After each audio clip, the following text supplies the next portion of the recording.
Bienvenue en Australie.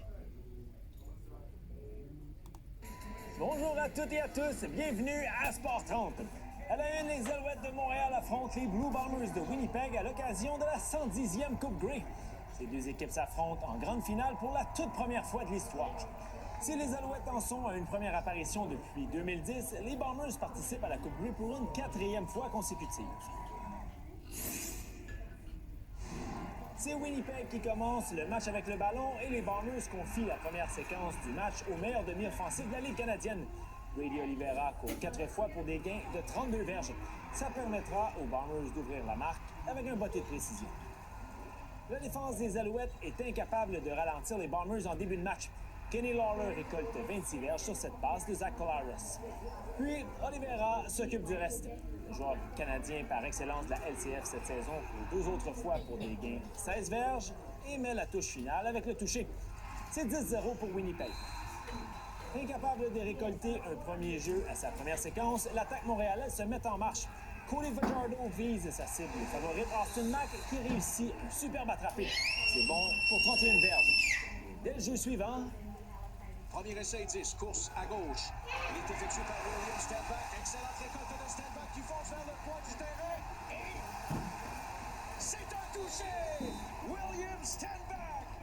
William Stenback inscrit les Alouettes au pointage avec une course de 32 verges pour le toucher, 17 Blue Bombers après un quart. En début de deuxième quart, on retrouve la défense montréalaise qui a dominé les Argonauts en finale de l'Est. Bionanto fait perdre le ballon à Oliveira et Ciante Evans le récupère. Et Alves provoque le premier revirement du match. Les Alouettes stoppent les Blue Bombers lors de 3 possessions consécutives. James Letcher sabote le bon travail de l'unité défensive. Le spécialiste des retours de beauté échappe le ballon sur un retour de dégagement et les Bombers le récupèrent en territoire montréalais. Les Bombers profitent de l'excellente position sur le terrain. Kota Prukop inscrit le toucher sur une faux filade du corps. Winnipeg reprend 10 points d'avance. L'attaque des Alouettes tente de répliquer avant la mi-temps. Fajardo lance à Tyler Snead qui tombe à la porte des buts après un gain de 23 verges. Les Alouettes sont en excellente position pour réduire l'écart à 3 points. Les 3 dernières verges s'avèrent les 3 plus difficiles à franchir. La défense des Bombers arrête Stenback à la ligne de 1. Les Alouettes se tournent ensuite vers le spécialiste des faux filades du quart, Caleb Evans. La stratégie échoue. Evans est stoppé non pas une, mais 2 fois par la défense des Bombers qui se dresse comme un mur. Les Alouettes rentrent au vestiaire bredouille. Winnipeg mène 17-7 à la mi-temps. Et c'est le groupe Green Day qui anime le spectacle de la mi-temps.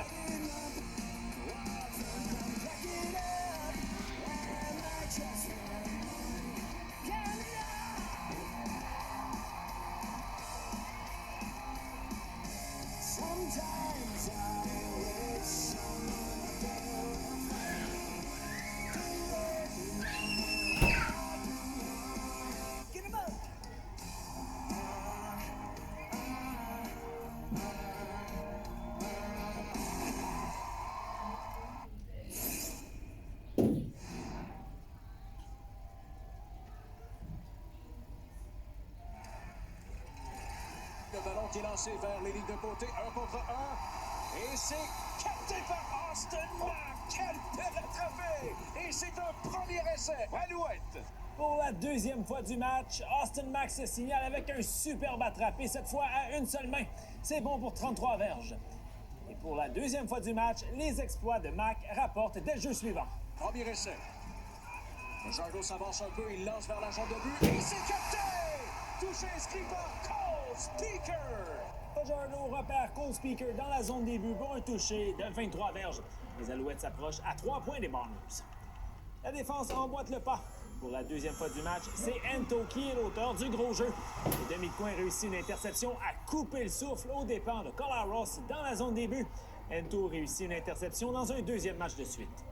C'est en grande partie grâce à la défense que les Alouettes participent à la Coupe Grey et l'unité défensive offre une autre performance inspirée.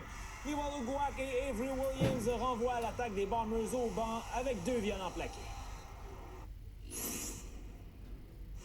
Cody Fajardo doit en profiter, mais comme chantait Claude Dubois. Cody, les interceptions, là, tu peux pas, il faut pas, t'as pas le droit. Wow! Les consignes de David et Pierre ne se rendent pas aux oreilles de Fajardo qui force le jeu et vise Mack, couvert par deux adversaires. Evan Holm réussit l'interception. Ça n'affecte pas la défense montréalaise qui répare l'erreur de Fajardo. Reggie Stubblefield réussit un sac du quart et met fin à la séquence de Winnipeg après 2 jeux seulement. Les Bombers doivent donc dégager profondément dans leur territoire. C'est Tyson Philpott qui effectue le retour et il en profite. Philpott ramène le ballon sur 30 verges jusqu'à la ligne de 28 des Bombers. Les Alouettes amorcent une séquence en territoire de Winnipeg pour la première fois de la soirée et Fajardo ne sabote pas l'occasion.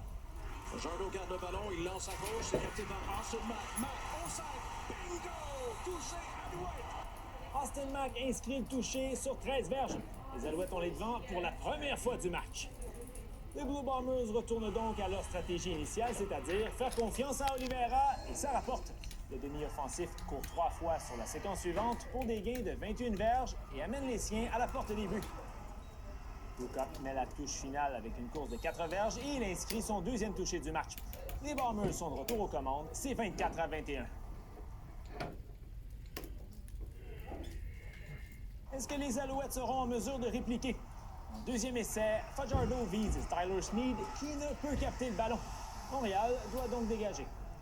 Encore une fois, la défense des Alouettes se lève dans les grands moments.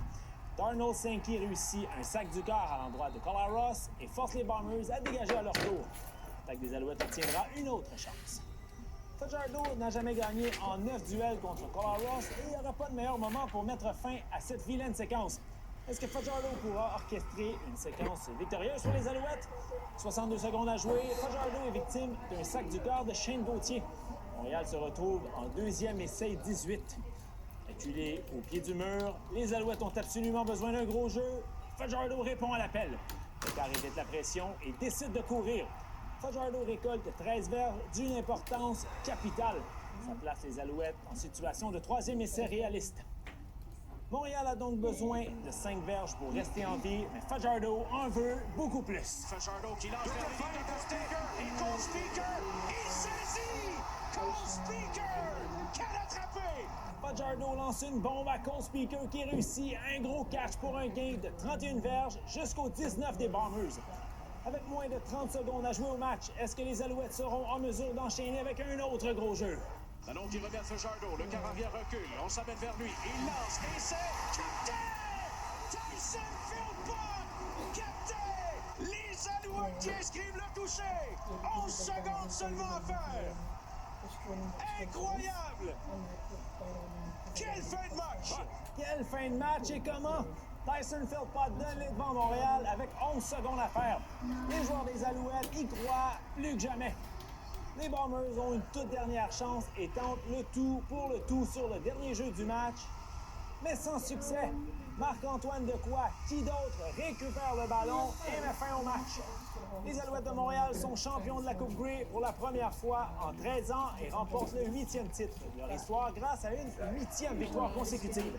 Cody Fajardo a été nommé joueur par excellence de la Coupe Grey. Salty.